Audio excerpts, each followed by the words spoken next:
다음은 영어 범죄 이야기 대본을 한국어로 번역한 내용입니다. 원문의 의미, 대략적인 분량, 등장인물 이름은 유지되었습니다. 구두점을 정확히 사용하여 읽기 및 음성 해설에 자연스럽도록 하였으며 주요 단어는 강조와 명확성을 위해 굵게 표시했습니다. 이야기가 자연스럽고 몰입감 있게 들리도록 인간적인 감정을 추가했으며 번역이 로봇처럼 느껴지거나 어색하지 않도록 자연스러운 흐름을 유지했습니다. 문장이 끝나는 곳에는 마침표를 사용했고 필요한 곳에는 쉼표를 사용했습니다. AI 음성으로 감정과 깊은 느낌을 전달할 수 있도록 작성했습니다. AI 음성 해설 시 웃음으로 오인될 수 있는 단어나 구절, 예, 케이키, HHA 등은 사용하지 않았습니다. 지난 수요일 한 사교계 명사가 실종되었다는 안타까운 신고가 접수되었습니다. 이틀 후 도시의 타이포 지구 한 주택에서 그녀의 토막난 시신 일부가 발견되었습니다. 현재 그녀의 전 남편과 시댁 식구들이 체포된 상태입니다. 지난 한 주 동안 전 세계 언론은 그녀의 비극적인 죽음을 집중적으로 다루었습니다. 아직 수사는 매우 초기 단계이며 재판은 시작되지 않았지만 오늘 저희는 지금까지 밝혀진 사건의 세부 사항들을 살펴보고 애비와 그녀의 전 시댁 식구들 사이에 정확히 무슨 일이 있었는지 그리고 그들이 왜 애비에게 그토록 끔찍한 일을 저질렀는지 알아보고자 합니다. 오늘 영상에는 다소 충격적이고 끔찍한 내용이 포함되어 있으니 이러한 콘텐츠에 민감하신 분들은 이 영상을 건너뛰어 주시기 바랍니다. 지금부터 저희 사건, 애비 최의 살인 사건을 시작하겠습니다. 28살의 애비 최는 국제적인 스타일 아이콘으로 막 발돋움하던 중이었습니다. 그녀는 홍콩에서 트렌드세터로 빠르게 자리매김했으며 엘르, 포그, 하퍼스 바자와 같은 유명 국제 잡지에도 소개되었습니다. 최근에는 로피시엘 모나코 2월호 표지를 장식하며 가장 주목받는 인플루언서 중 한 명으로 불렸습니다. 애비는 18세의 전 남편 알렉스 콩과 결혼하여 현재 각각 8세와 10세인 두 아이를 두었습니다. 그녀는 또한 홍콩의 유명 국수 체인 창업자의 아들인 현재 파트너 탐 추관과의 사이에서도 사랑스러운 두 아이를 낳았습니다. 그녀의 삶은 터없는 행복으로 가득 차 보였습니다. 그러나 그 사교계 명사는 2주 전인 2월 21일 학교에서 아이를 데리러 오기로 했으나 나타나지 않아 실종 신고되었습니다. 그녀의 의문스러운 실종은 언론의 폭발적인 관심을 불러일으켰고 많은 사람들이 그녀에게 무언가 끔찍하고 불길한 일이 일어났을 것이라고 추측했습니다.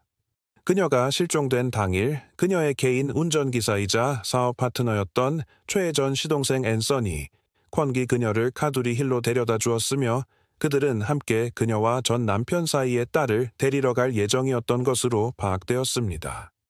그래서 경찰은 실종 신고를 접수한 후 최의 전 남편의 형제와 부모에게 연락했습니다. 그러나 이들 3명이 제공한 거짓되고 오해의 소지가 있는 정보로 인해 수사는 심각한 난항을 겪었습니다. 이는 분명 수사를 지연시키고 경찰이 최를 더 빨리 찾는 것을 방해했을 가능성이 매우 큽니다. 실종 사흘 뒤인 2월 24일 경찰관들은 최의 전 시아버지인 콩카우가 임대한 룸메이툰의 한 빌에서 최를 발견했습니다. 그녀는 참혹하고 끔찍한 상태였습니다. 희생자의 것으로 추정되는 다리가 빌라 1층 냉장고 안에서 발견되었는데 그곳은 시신을 절단한 후 조각들을 처리하기 위해 치밀하게 준비된 현장으로 보였습니다. 가구도 거의 없이 횡한 그 집의 벽은 방수포로 덮여 있었습니다. 이 방수포는 시신 훼손 시의 지저분한 흔적들을 가리기 위해 사용된 것으로 보이며 냉장고는 은밀하게 처리될 때까지 시신 일부를 보관하는 데 사용된 것으로 추정됩니다.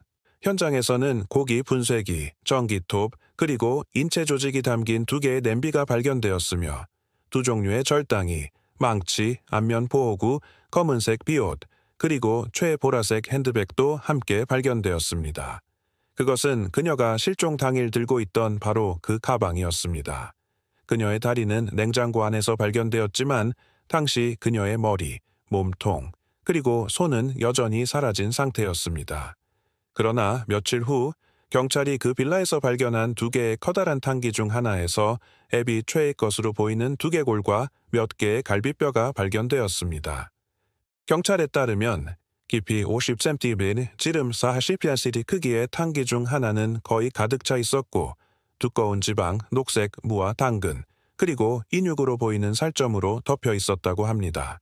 한 법의학 전문가는 언론 인터뷰에서 범인이 지문 감식을 어렵게 만들기 위해 머리와 팔다리를 훼손하여 처리하려 했을 것이라고 설명했습니다. 작은 냄비에서도 사람의 뼈가 발견되었으며 두개골에는 머리카락이 붙어 있었습니다. 두개골 뒤쪽에서는 6.5cm, 갱스 5.5cm 크기의 구멍이 발견되었습니다. 법의학 전문가들은 이것이 그녀를 사망에 이르게 한 치명적인 가격의 결과라고 판단했습니다.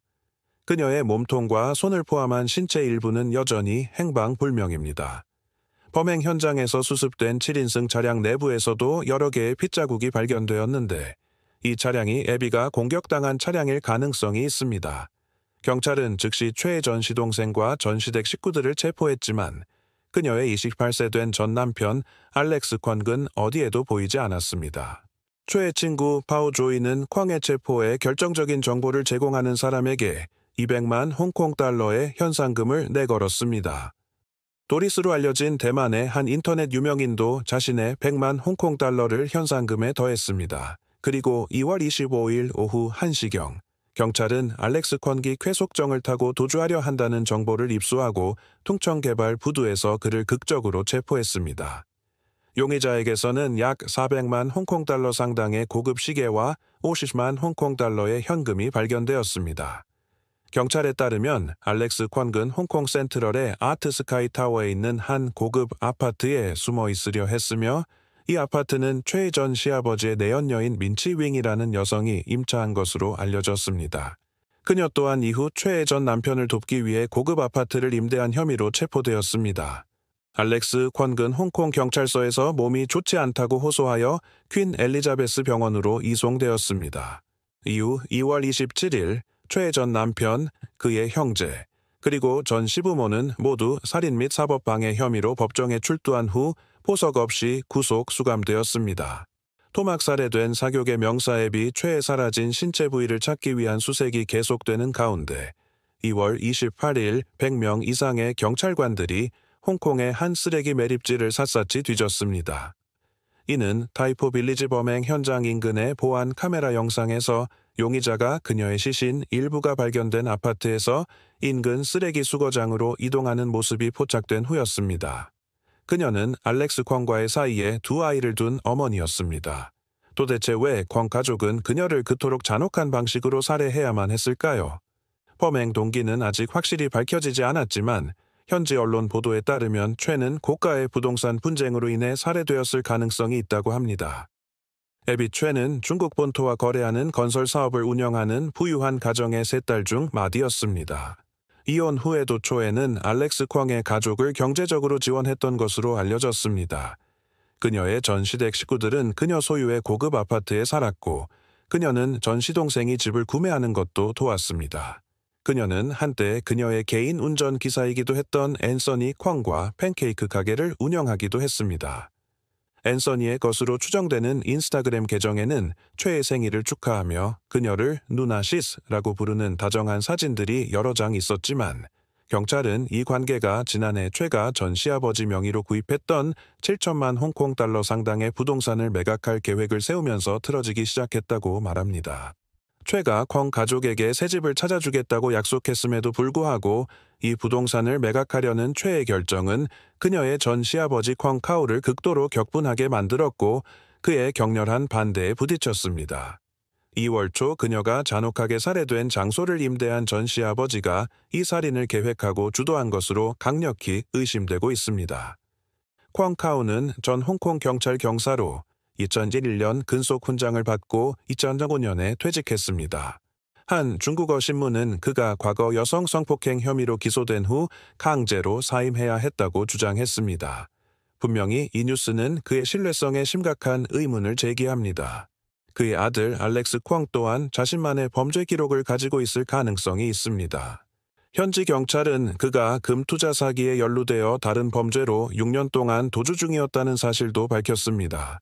이는 소셜미디어 앱에서 젊은 남성들을 속여 허위 투자를 하도록 유도한 사건으로 알려졌습니다. 또한 조사 결과 최는 현재 남편과 혼인신고를 하지 않았다는 사실이 밝혀졌는데 이는 그녀의 모든 자산이 알렉스 콩과의 사이에서 낳은 두 자녀, 즉 아들과 딸에게 상속될 것이라는 의미입니다. 그들이 함께 낳은 아이들을 통해 그녀의 모든 돈을 가로채려는 것이 그들 계획의 일부였을까요? 알렉스 콘기 이혼 후부터 그녀의 자산을 가로챌 방법을 찾고 있었을 가능성도 있습니다. 현재로서는 확실하게 말할 수 없습니다. 4명의 용의자 모두 법정에서 공식적으로 기소되었고 보석이 기각되어 수사가 진행되는 동안 구금 상태로 있게 될 것입니다. 최 전 시아버지 내연녀는 살인 용의자 방조 혐의로 기소된 후 현재 보석으로 석방된 상태입니다. 이 사건은 2023년 5월 8일까지 심리가 연기되었습니다. 홍콩에서 살인 유죄 판결에 대한 의무적인 형량은 종신형입니다. 살인을 공모한 자들 또한 종신형에 처해질 수 있습니다. 그러나 만약 경찰이 알렉스 콩기 살인에 직접 관여했거나 공모의 일원이었다는 결정적인 증거를 찾지 못한다면 이야기는 달라질 수 있습니다. 날이 갈수록 사건의 진실이 더욱 명확해질 것입니다.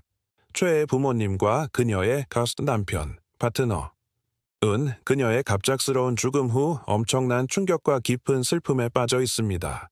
슬픔에 잠긴 그녀의 파트너 탐 추관는 며칠 전 그녀의 네 아이를 계속 돌볼 것이며 그녀가 자신의 삶에 함께했던 모든 순간에 진심으로 감사한다고 말했습니다. 그녀의 남편은 가족 친구를 통해 현지 언론의 최를 마음씨가 한없이 곱고 항상 다른 사람을 돕고 싶어 했던 좋은 사람으로 묘사했습니다. AP통신과의 인터뷰에서 최의 친구 버나드 챙은 그토록 선하고 사랑이 넘치며 티 없이 순수했던 사람이 이렇게 참혹하게 살해될 수 있다는 것을 도저히 상상할 수 없다고 말했습니다. 애비 최의 삼가 고인의 명복을 빕니다. 오늘 준비한 소식은 여기까지입니다. 시청해주셔서 감사합니다.